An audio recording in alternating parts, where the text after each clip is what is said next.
Assalamualaikum warahmatullahi wabarakatuh. Perkenalkan, nama saya Mila Setiawati, NIM 860572734, Universitas Terbuka UP BJJ Bandung.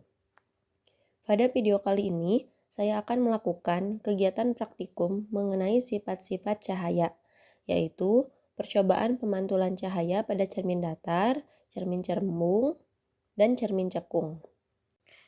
Adapun alat dan bahan yang saya gunakan pada praktikum kali ini, yang pertama ada cermin datar, cermin cembung, dan cermin cekung.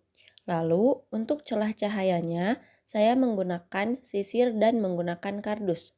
Pencahayaannya, saya menggunakan bantuan lilin, laser, dan juga flash handphone, busur, penggaris, dan yang terakhir adalah layar putih.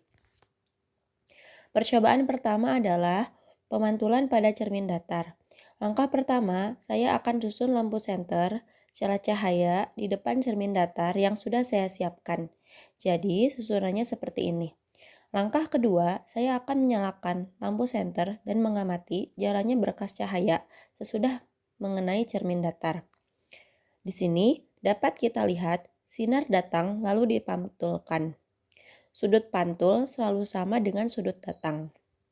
Hal ini membuktikan bahwa sudut pantul dan sudut datang membentuk sudut yang sama besarnya terhadap garis normal.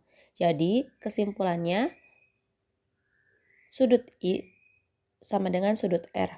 Percobaan selanjutnya adalah saya akan membuktikan bunyi hukum Snellius. Dapat dilihat ketika sudut datang sebesar 60 derajat, maka sudut pantul besarnya juga 60 derajat. Agar lebih jelas, di sini saya akan mengganti senter menggunakan laser. Ketika I atau sudut datang besarnya 90 derajat, maka R atau sudut pantul besarnya juga 90 derajat. Ketika I atau sudut datang besarnya 30 derajat, maka R atau sudut pantul besarnya juga sama 30 derajat. Lalu, ketika I atau sudut datang besarnya 60 derajat, maka R atau sudut pantul besarnya juga sama yaitu 60 derajat.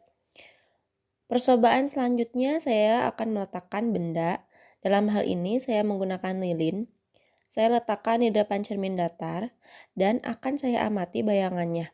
Selama benda itu saya geser-geserkan di depan cermin datar. Kemudian saya akan mencatat sifat-sifat bayangan yang dibentuk oleh cermin datar. Saat saya meletakkan benda di depan cermin datar, bayangan yang terbentuk adalah sama besar, tegak, dan juga maya.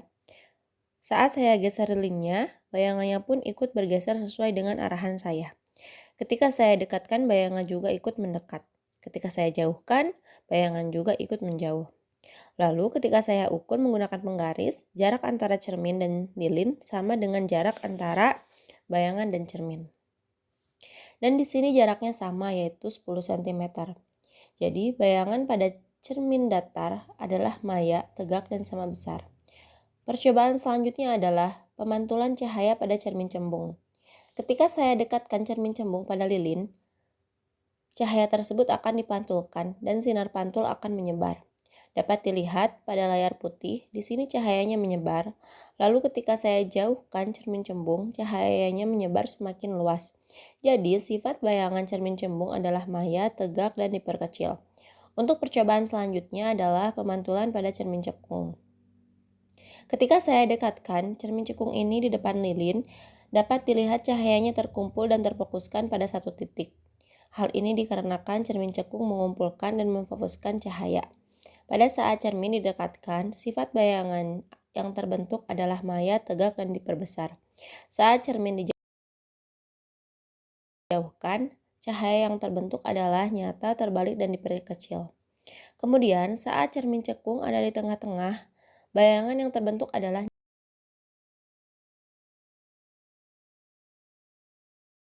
nyata, terbalik, dan diperbesar. Selanjutnya, saya akan melakukan pengukuran jarak benda dan jarak bayangan pada cermin cekung. Untuk pengukuran pertama, antara jarak bayangan dengan lilin adalah 10 cm.